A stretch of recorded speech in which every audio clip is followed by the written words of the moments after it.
सत्य सनातन धर्म की जय।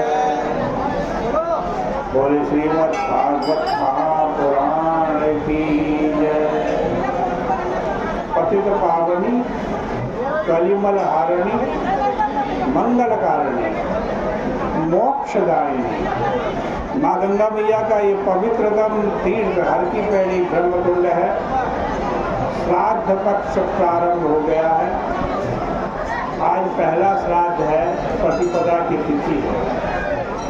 आप हर की पौड़ी जैसे गंगा जी के पावन तीर्थ पर बैठे हैं। गंगा जी तो पितरों को मुक्त करने के लिए ही आई है।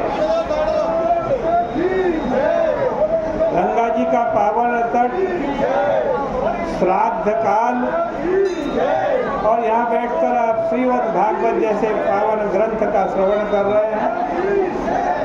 आइए सबसे पहले पितरों की गायत्री बोलते हैं, पितरों को प्रणाम करते हैं पितृ गायत्री से। देवताभ्य पितृभ्यस्य महायोगिभ्य एव च नमः स्वाहायै स्वधायै नित्यमेव नमो नमः। देवताओं को, पितरों को और महायोगी ऋषियों को इस श्राद्ध पक्ष में प्रतिपदा की तिथि में हम प्रणाम करते हैं और आज की कथा का पुण्य आपके पितरों को प्राप्त हो, पितरों की मुक्ति।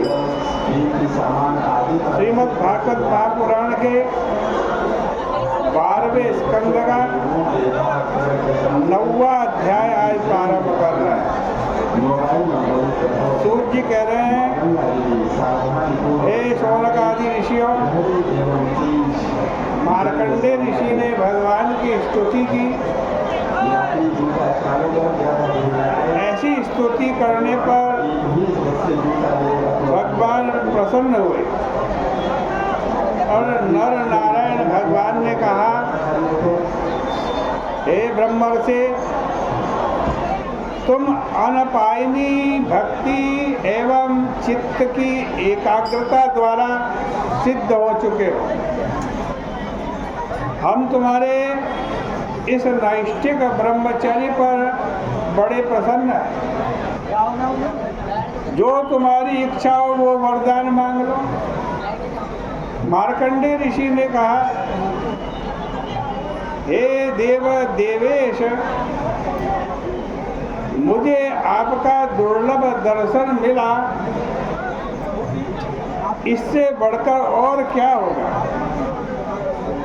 ब्रह्मादि देवता योग द्वारा जिनका हृदय में ही दर्शन करके कृतार्थ हो जाते हैं, वे आप साक्षात मेरे नेत्र गोचर हो गए। अब इससे अधिक और क्या है, मैं क्या मांगू तुमसे। फिर भी यदि आपकी आज्ञा है तो हे कमल लोचन, मैं आपकी वह माया देखना चाहता हूँ जिससे मोहित हुआ यह सारा संसार एक ही अद्वितीय ब्रह्म में देव तिर्यक मनुष्यादि रूप नाना प्रकार का भेद दिखाई देता है। दृक्षे मायाम जयालोका सपालो देव सद्विदा। सूर्य जी कहते हैं, ये शौनक आदि ऋषियों, मुनि की इस कामना पर भगवान कुछ मुस्कुराए। तथास्तु कहकर अर्थात माया दर्शन का वरदान देकर भगवान बद्रिकाश्रम चले गए। मार्कंडेय मुनि वही आश्रम में बैठे सर्वत्र चराचर जगत में भगवान का ध्यान करते हैं। भगवान का ध्यान करते हुए मानसिक पूजन करते रहे। कभी कभी प्रेमावेश में वे पूजा का क्रम भूल जाते थे। एक दिन सायंकाल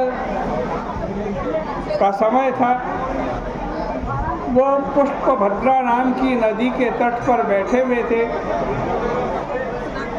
संध्या कर रहे थे। उसी समय अकस्मात भीषण आंधी चलने लगी। प्रचंड शब्द करते काले काले भीषण मेघों से आकाशमंडल छा गया और बिजली की गड़गड़ाहट से मूसलाधार वर्षा होने लगी।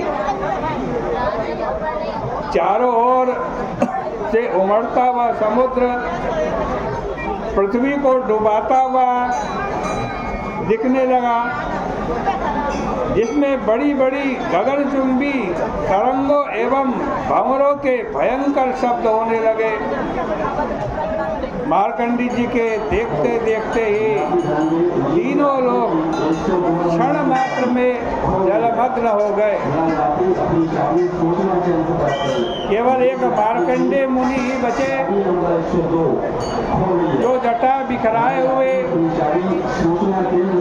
इस प्रलयकालीन भीषण समुद्र के प्रभाव में किंग कर्तव्य में ओढ़ हो इधर उधर बहते पागल और अंधे के समान अपने आप को बचाते हुए भटक रहे थे। स एक एवं ध्वनितो महामुनिर् बभ्राम विक्षिप्य जटा जडान्धवत्। भूख और प्यास से व्याकुल एवं भीषण तरंगों से प्रताड़ित वे कभी भंवरों में पड़ करके चक्कर खाते, कभी बड़े बड़े मगर तिमिंगल उनको निगल जाते, कभी आधी व्याधि से पीड़ित हो मृत्यु का अनुभव करते हैं।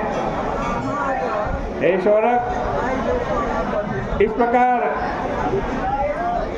उन्हें प्रलयकालीन अगाध अपार जल राशि में घूमते घूमते सैकड़ों हजारों लाखों करोड़ों वर्ष बीत गए, ऐसा उनको अनुभव हुआ। एक दिन मुनिराज को ईशान कोण में अतीव कोमल एक वट वृक्ष दिखाई पड़ा।